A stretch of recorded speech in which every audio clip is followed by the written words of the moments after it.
అందరికీ నమస్కారం. నా పేరు డాక్టర్ సంధ్యా దీక్షిత్. నేను గైనకాలజిస్ట్ని.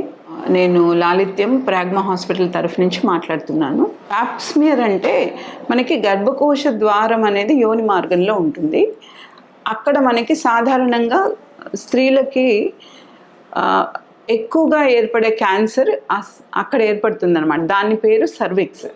ఆ సర్విక్స్ అనే భాగంలో మనకి క్యాన్సర్ ఏర్పడే అవకాశం ఉంటుంది. సో అందుకని ఆ క్యాన్సర్ అక్కడ మనం కొన్ని సెల్స్ అంటే కొంచెం అట్లా ఒక టిష్యూని ఇట్లా స్క్రేప్ చేస్తే ఒక చిన్న పరికరంతో ఆ స్లైడ్ పైన వేసి అది మైక్రోస్కోప్లో చూస్తాము. ఆ దుర్బిణిలో మనకి కొన్ని క్యాన్సర్ లక్షణాలు లేకపోతే ఫ్యూచర్లో క్యాన్సర్ వచ్చే ప్రీ క్యాన్సర్ సెల్స్ అలాంటివి ఏమైనా కనిపిస్తాయి. అందుకని ఆ ప్యాప్ స్మియర్ అనేది ఆ సర్విక్స్ దగ్గర కొంత టిష్యూ తీసుకుని స్లైడ్ పైన వేసి మైక్రోస్కోప్లో చూడటమే ప్యాప్ స్మియర్.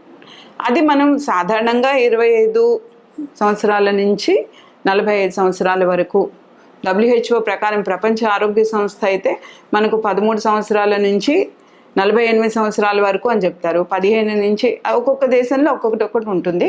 మన దేశంలో మాత్రం మనం 25 సంవత్సరాల నుంచి చూస్తూ ఉంటాము. అంతకన్నా ముందు కూడా చూడొచ్చు. కొన్ని ప్రత్యేకమైన పరిస్థితులు ఉంటాయి. అలాంటప్పుడు కొంచెం చిన్న వయసు వాళ్ళకు కూడా చూస్తాము. ఇప్పుడు మన దగ్గర 18 ఏళ్ళకే వివాహిత, 19, 20, 21 ముగ్గురు పిల్లలు అయిపోయినారు. 25 ఏళ్ల వయసులోనే ఆమె ముగ్గురు పిల్లల తల్లి, అప్పటికే వివాహిత. కాబట్టి 25, 23 సంవత్సరానికి కూడా ఆమెకి ఏమైనా అలాంటి రకమైన కంప్లైంట్స్ ఉంటే, ఏమైనా అక్కడ ఏమైనా క్యాన్సర్ లాంటిది ఏర్పడుతుందేమో అనే అనుమానం వస్తే అప్పుడే ప్యాప్ స్మియర్ చేసేస్తాం. కొంతమంది అవివాహితులు వాళ్ళు 25 సంవత్సరాల వరకు ఉంటే అలాంటి వాళ్ళకి యూజువల్గా చెయ్యము. ఈ మధ్యన వ్యాక్సిన్ కూడా వచ్చింది కాబట్టి వ్యాక్సిన్ ప్రిఫర్ చేస్తాము. కానీ ప్యాప్ స్మియర్ అనేది మాత్రం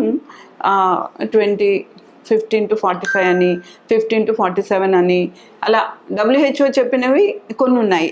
మనము 90% WHOని మేము పాటించాలి కూడాను. కానీ ఒక్కొక్కసారి మన ప్రాంతీయ పరిస్థితులను బట్టి, మన కల్చర్ ట్రెడిషన్ని బట్టి, ఇప్పుడు 25 సంవత్సరాల అవివాహిత ఉంటే ఆమెకు ప్యాప్ స్మియర్ మేము చెయ్యం, సాధారణంగా చెయ్యం, తర్వాత చేస్తాం. అట్లా కాకుండా WHO 15 నుంచి 17 నుంచి చేయమనింది కాబట్టి తప్పనిసరిగా చేయాలనేది అది రూల్. అదే చెప్తున్నాను కదా, ప్రాంతీయంగా మన కల్చర్, మన ట్రెడిషన్, మన వాళ్ళు ఎలా ఉన్నారు దాన్ని బట్టి మనం చేస్తాం. వెస్ట్రన్ కంట్రీస్తో మనము కంపారిజన్ చేసుకోలేము.